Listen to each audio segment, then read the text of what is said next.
E a gente vem chegando com o Diego Amorim, a Conexão Brasília. Bom dia, Diego, tudo bem? Bom dia, Mauro, bom dia a você, bom dia, Ana, aos nossos ouvintes, uma excelente semana. E hoje temos aqui na Conexão Brasília também um entrevistado, a participação do ex-governador do Rio de Janeiro, Sérgio Cabral. Muito bom dia, Cabral, como vai o senhor?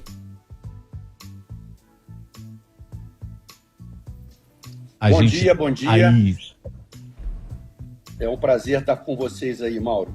Agora sim, muito obrigado. Diego, comece por favor. Bom dia, Diogo.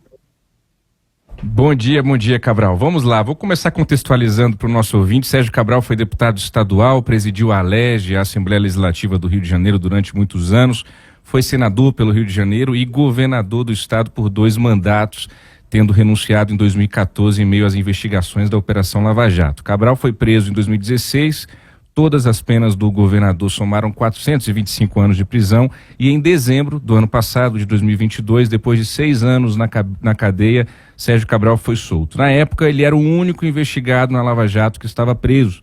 Na decisão de soltura, o ministro do STF, Gilmar Mendes, argumentou que o tempo de prisão era excessivo e caracterizava antecipação de pena, uma vez que não havia decisão definitiva da Justiça dos seus processos, o chamado trânsito em julgado. Cabral, eu começo te perguntando, bom dia, bem-vindo à Nova Brasil FM, você não acha que o seu caso aumenta a sensação que o brasileiro historicamente tem de impunidade na política? Bom dia, Diogo, bom dia mais uma vez ao Mauro e bom dia, sobretudo, aos ouvintes da Nova Brasil FM, rádio que eu ouvi muito durante os meus 6 anos na prisão. Foi a rádio que eu mais ouvi, que mais me deu o mínimo de alegria dentro da cela, que a programação é espetacular. Especialmente aos sábados e domingos, que tem uma hora do samba que é ótima, se eu não me engano, perto da hora do almoço, e eu estava sempre ouvindo. Bom, primeiro dar algumas correções. Eu não renunciei em 14 por conta da Lava Jato. É um equívoco aí.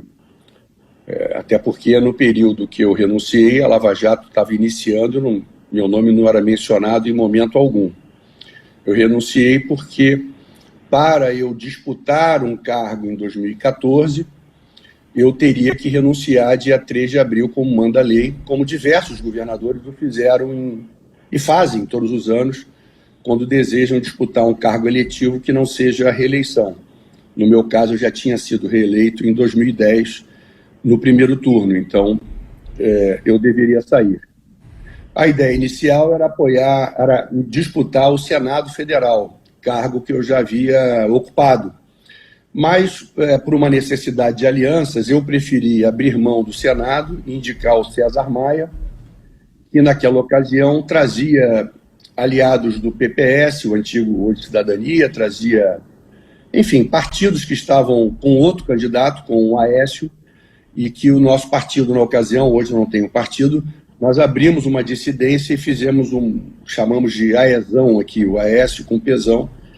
E aí eu preferi não disputar nenhum cargo, nem senador. Eu convidei o César para ser o candidato, ele era candidato ao governo, para nós interessava, tirava ele da disputa do governo, botava ele no Senado, eu já tinha sido senador, e depois não disputei o mandato de federal, acabou meu filho se elegendo deputado federal, em 14. Segundo, corrigir esse número aí catastrófico, estratosférico de 400 e tantos anos. Muitos anos já foram abatidos em função das ações que caíram, que perderam competência, que foram invalidadas, e, portanto, esse exagero, né, na verdade, que ocorreu no caso do juiz Bretas, na 7ª Vara, ele fez o que os juristas chamam de um max processo. Ele, enquanto outros réus da Lava Jato respondiam a várias situações num processo só, fazia parte da estratégia da 7ª Vara Federal do Rio de Janeiro. É como se você fosse numa churrascaria, Mauro e Diogo, e você, quando chega na churrascaria, tem aquele desenho do boi, né, todo recortado, aproveitando cada pedaço do boi. foi o que eles fizeram comigo. Pra você ter uma ideia, eu tenho um processo na 13ª Vara Federal, que o juiz Eduardo Apio já anulou, e tenho um processo no Tribunal de Justiça. E tinha 35 processos no Tribunal de Justiça, na 7ª Vara Federal. Então, imagina, 35 processos criminais para você se defender, recortando caso a caso.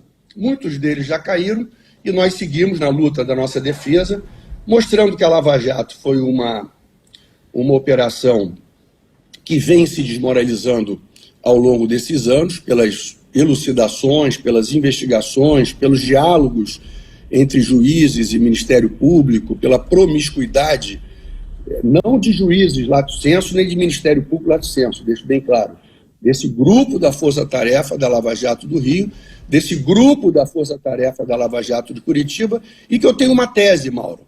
Eu tenho uma tese, Diogo.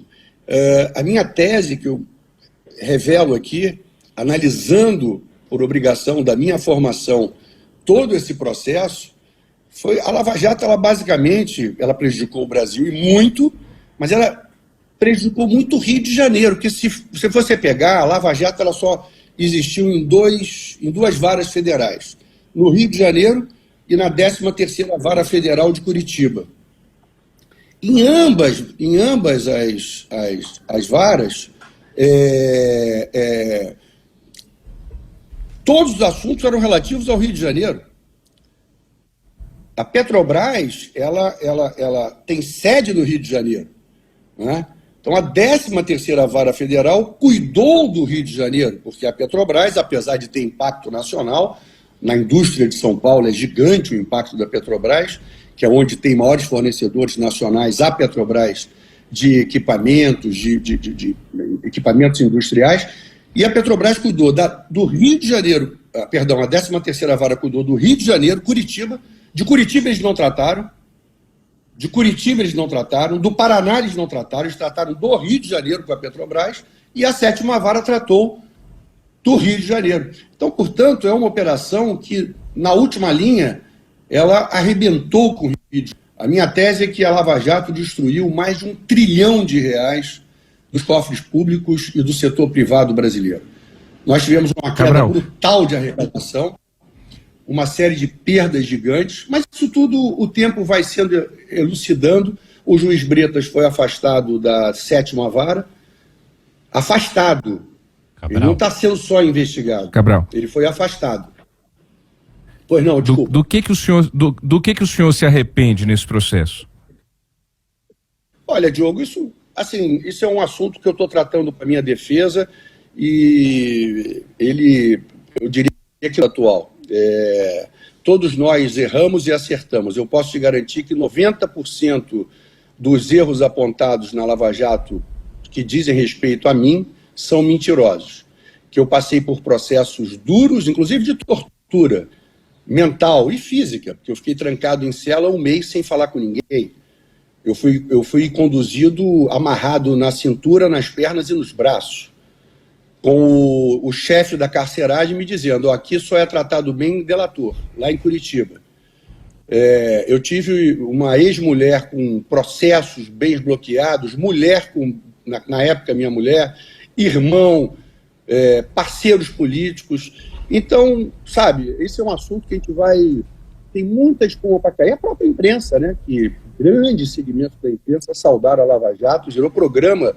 Basicamente, a produção do jornalismo brasileiro parou durante 2, 3 anos e usava as imagens da 13ª e da 7ª Vara para ocupar 2, 3 blocos do seu conteúdo jornalístico. Então, tudo isso vai ser revisto, como está sendo revisto. Tem uma série de pessoas fazendo autocríticas, o que é muito bom. Eu também faço autocríticas, inclusive sobre meus erros, mas eu te diria que é uma brutal operação paralela ao Estado, sem cumprir os ritos judiciais, sem cumprir o que eles aprenderam no direito, no que é o Estado democrático de direito. Mas vamos em frente. Agora, Cabral, a gente tem aí que dividir a questão da Lava Jato de todos os erros que foram cometidos na Lava Jato com a questão da corrupção em si, que também houve. O senhor chegou a confessar.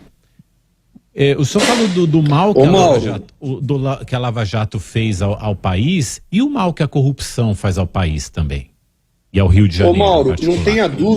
não tenha dúvida que a corrupção faz mal e não tenha dúvida que eu fiz uma confissão coagido. Foi coagido? Eu fiz uma confissão coagido. Fui claro. Isso é objeto de avaliação e de análise. Fui coagido, inclusive tem um advogado muito ligado ao senhor Bretas, que por ironia do destino acabou sendo também vítima lá do senhor Bretas e resolveu delatá-lo. E essa investigação está no... A imprensa tem que ler tudo. A Veja fez uma capa, eu não sei se a produção aí do programa levantou, uma capa em 2021 sobre o Marcelo Bretas. E lá Agora, tem um anexo. De qualquer forma... Distorção à minha família. Não. Distorção à minha família. Corrupção é o seguinte, corrupção é sobrepreço, corrupção é não entregar, isso eu nunca fiz. Nenhum dos delatores da Lava Jato cita que o governo Cabral cometeu sobrepreço. Nenhum delator da Lava Jato diz que o governo Cabral deixou de entregar um produto, um remédio. Eu fiz 7 hospitais, cara.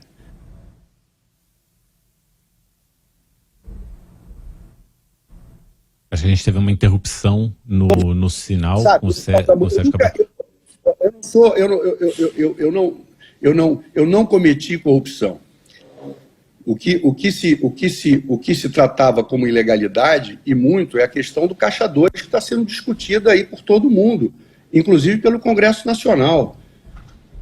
Então é o seguinte, essa pauta, até porque corrupção é deplorável e, infelizmente, todo dia existe em todo canto do mundo e que tem que ser combatida, porque o dinheiro público é um dinheiro que tem que ser aplicado na coisa pública. Agora, o problema é que havia um antipetismo exacerbado no Brasil, desejoso de tirar o PT do poder, e um desejo claro e obsceno de tirar o Lula e me tirar da cena pública. O que foi feito em 2018... Cabral. Pois não.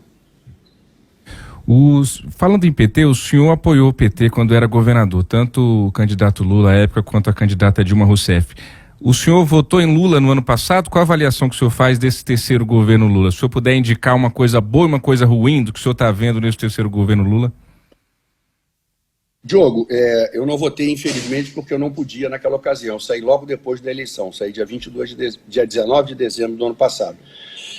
Votaria, óbvio, votaria e acompanhei a apuração ali na televisão com muita angústia e felicidade ao final. O presidente Lula, como diz o slogan do governo, é verdadeiro, é um governo de reconstrução, porque, primeiro, vamos começar por uma pauta que está tomando noticiário, a pauta internacional. O Lula teve que fazer uma reconstrução diplomática, comercial, com os países tradicionais de parceria com o Brasil. Né? Uma hostilidade grande ao governo Biden, do governo anterior, uma hostilidade grande à China, gracinhas com a França.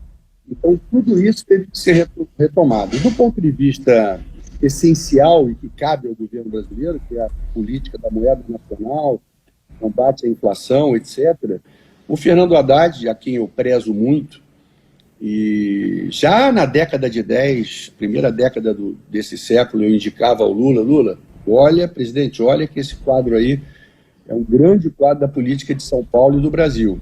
Na época ele não pretendia disputar nada, o Fernando era ministro da Educação.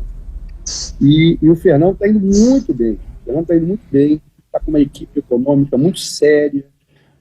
Eu acho que esse conflito saudável com o Roberto Campos Neto, o Roberto Campos Neto também é um grande quadro do setor financeiro, uma pessoa que está ali para servir ao Brasil, e a gente está vendo que a questão dos juros, que é essencial para promover o desafogo da economia brasileira, a indústria brasileira, né? A indústria nacional não aguenta mais esses juros.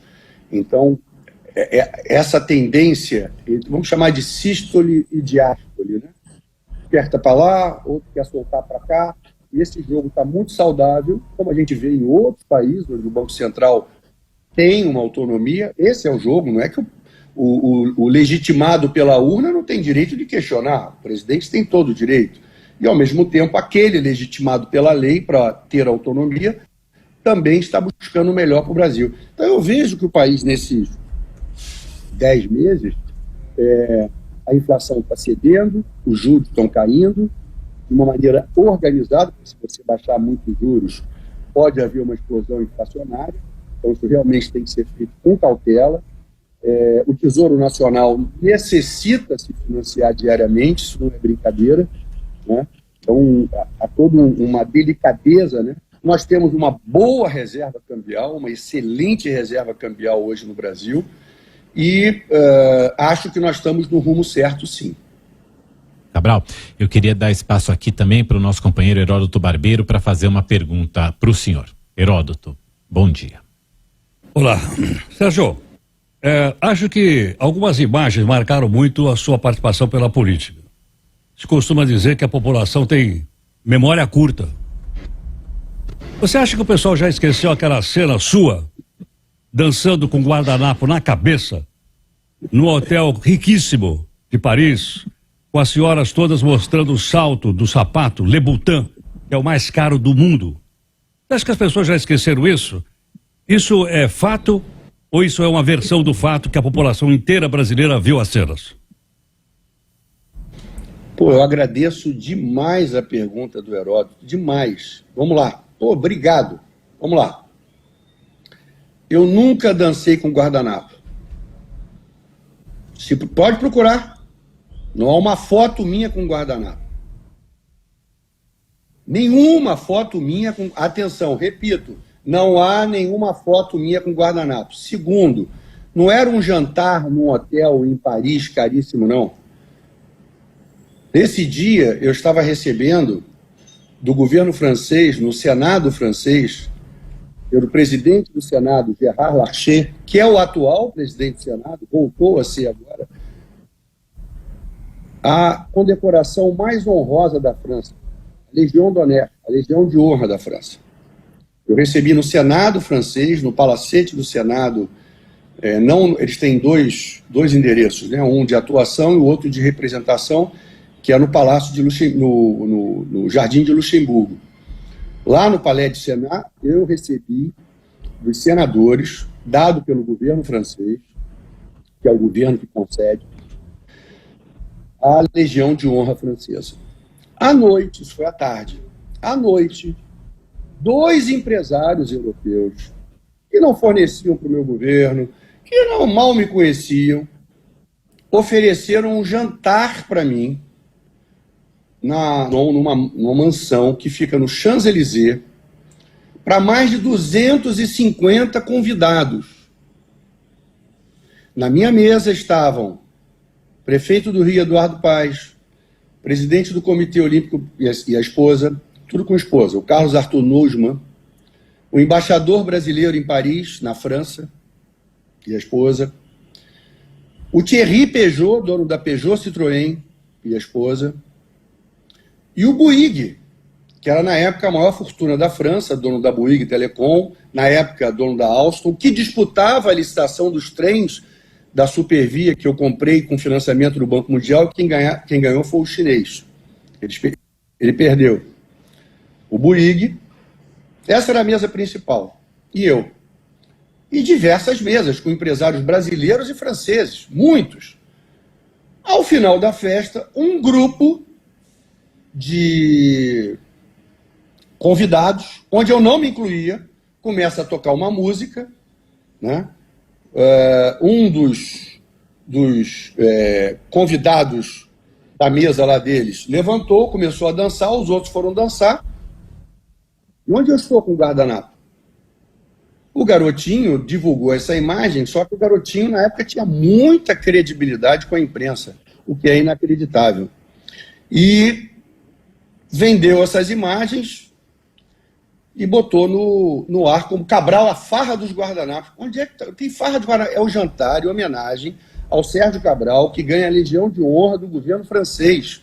num clube privado no Champs-Élysées, cujo presidente era um dos que era anfitrião.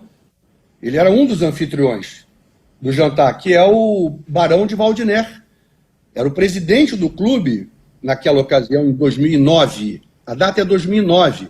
A gracinha feita só foi divulgada em 2012, mas a homenagem é setembro de 2009, no Palácio do Senado francês, com esse jantar. E aí, quando em 2012 a Delta Engenharia do Fernando Cavendish caiu em desgraça por um esquema lá do Carlinhos Cachoeira, em Goiás, que não tinha nada a ver com isso, mas que ocupava o noticiário nacional, o garotinho soltou essas imagens porque um dos que botavam o guardanapo na cabeça era o Fernando Cavendish. Mas cadê o Sérgio Cabral na imagem? Aquela, então, assim, aquela foto mais clássica da farra dos guardanapos tem... Procura aí, Mauro. Dois ex-secretários seus, né? Tem o ex-secretário de Saúde, Sérgio Cortes, e também o ex-secretário de Governo, Wilson Carlos, além do Fernando Cavendish, que está na foto também. Sim, mas você acha que eu controlo a vida do secretário? Se ele põe guardanapo na cabeça, se ele não põe? Pelo amor de Deus, né, Mauro? Cabral. Aí é demais, né? Tem 200 convidados na mesa. Aí... Cabral, o que você está fazendo da vida? Quais são os seus planos daqui para frente? O senhor tem se movimentado na política ainda? Tem falado com a gestão atual do Rio de Janeiro? O que o senhor está planejando para a sua vida? Bom, Diogo, eu primeiro sou jornalista, né? E estou escrevendo no Correio da Manhã, que está com... Aproveito para fazer uma propaganda do Correio da Manhã, que está com um time maravilhoso, o querido Rodolfo Lago lá em Brasília, Fernando Molica, o Cláudio Magnavita é um grande jornalista, um empreendedor do jornalismo brasileiro. É impressionante como o Cláudio vibra com o jornalismo e luta pelo jornalismo. Estou com uma coluna semanal, que aliás eu recomendo, está hoje, agora no ar, saiu publicada agora. Eu falo sobre essa questão no Oriente Médio. Abri uma empresa de consultoria de comunicação, assessoria empresarial de comunicação e estratégia. Tenho tido já alguns clientes, estou muito feliz. Aquela coisa, sair da gôndola, né, depois de ter ficado 40 anos da vida pública na gôndola, e esse recomeço é olhando a gôndola sem estar nela, né? Quer dizer, olhando todo o processo de comunicação sem estar diretamente envolvido com ele como um agente desse processo, mas sim como um consultor desse processo. Estou muito feliz. Aproveitando para ver muito meus filhos, meus netos, minha mãezinha, meu paizinho, meus irmãos, os amigos, enfim, mas trabalhando e olhando para frente. E a gente agradece muito, a gente, por falta de tempo, encerra por aqui a entrevista com o ex-governador do Rio de Janeiro, Sérgio Cabral. E a gente agradece muito pela sua presença, Cabral. Volte sempre ao Nova Manhã. Obrigado, Mauro, pela sua gentileza. Obrigado, Diogo, pela sua gentileza. Obrigado, Heródoto, que participou também. E não é graça com vocês, não. A Nova Brasil é uma grande rádio que leva música nacional e um bom jornalismo a todos nós. Eu fui beneficiado disso durante alguns anos. E que, acima de tudo, ouve todos os lados envolvidos nas principais questões nacionais. Diego, obrigado por hoje também. Até amanhã. Até amanhã. Um abraço.